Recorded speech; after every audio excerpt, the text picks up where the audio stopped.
So hi, today the main topic is actually how bundlers work. Rather than but like last video and like I already took the video that like explaining about the bundler, but like right now I'm just gonna like, give you the code here. Like I just said the bundler is actually some kind of compressed or some kind of like the the word that has lots of meaning. Um, in the bundle process, there's collection and make dependency graph and optimization and dependency graph and the transpilation and optimization.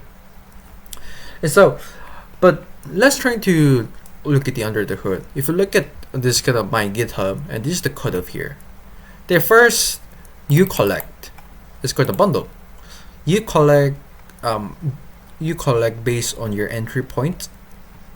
So here, so there's a collection. Based on that, you have to collect the order dependencies, and after that, if you collect that, you may have to create the dependency graph based on your collections. So we try to use reserver, and we make this reserver, and based on the reserver, we will be able to make a dependency graph. Since we make a dependency graph, now we have to transpile it into whatever if you're using the CJS, you have to use it in the ESM because CJS you don't put the CJS code in your browser. The browser can understand ESM, not CJS. CJS for the node. So based on that, you may wanna use worker.js to use the transpilation logic because the transpilation is kind of heavy. So rather than putting some kind of logic in your main thread, you can use worker thread to transpile it. So after that, you transpile pull the code in your dependency graph, and you put one file. Dependency graph, you make this kind of file in your resorts.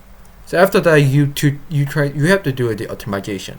Like I just said, the collection and make dependency graph transpilation and transpilation and optimization. Since optimization is you have to collect some kind of like metadata because you have to think about the source map, and you have to think about the file name of it, and you have to think about the code, your real bundled code. And based on that, you can do the lot of stuff. For example, minification. If your bundled code is here, and if your hash name is here, and the minification will kind of will be enabled by the minifier. We can use the Cursor library to minify this kind of library, this kind of code here. Since minification have the good impact on the performance. And next thing what you have to do is you have to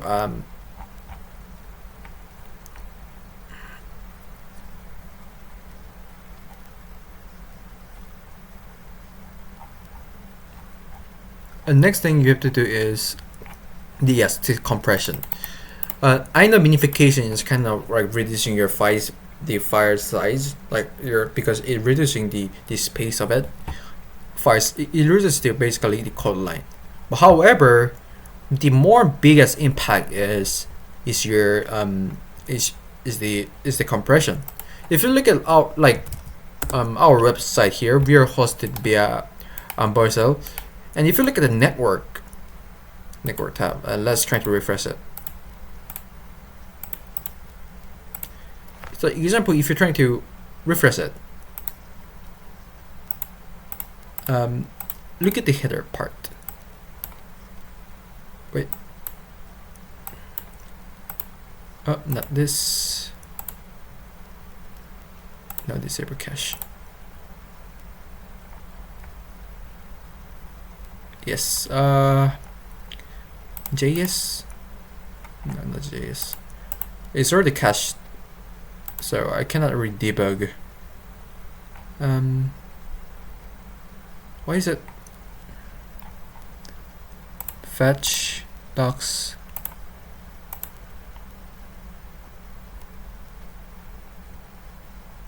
Oh yeah, I see. Let's skip this part. Wait a minute. Let's skip. Let's just look at the how GitHub looks like. Sorry. If you look at that network tab of the there is no yeah.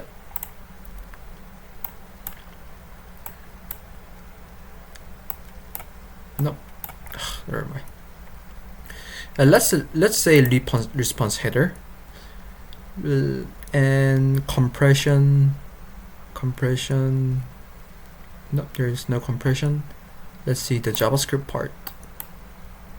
We're trying to find which part is already compressed. I think this one is already compressed. Yes. So content encoding also means that it compressed by the broadly.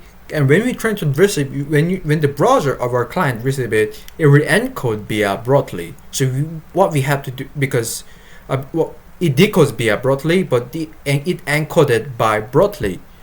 Since to do those kind of the compression, we were able to like reduce the chunk size of it. So rather than, because if there's no compression, the size will gonna be increased. So I think there's like 65%, more than 65% performance if you compress it.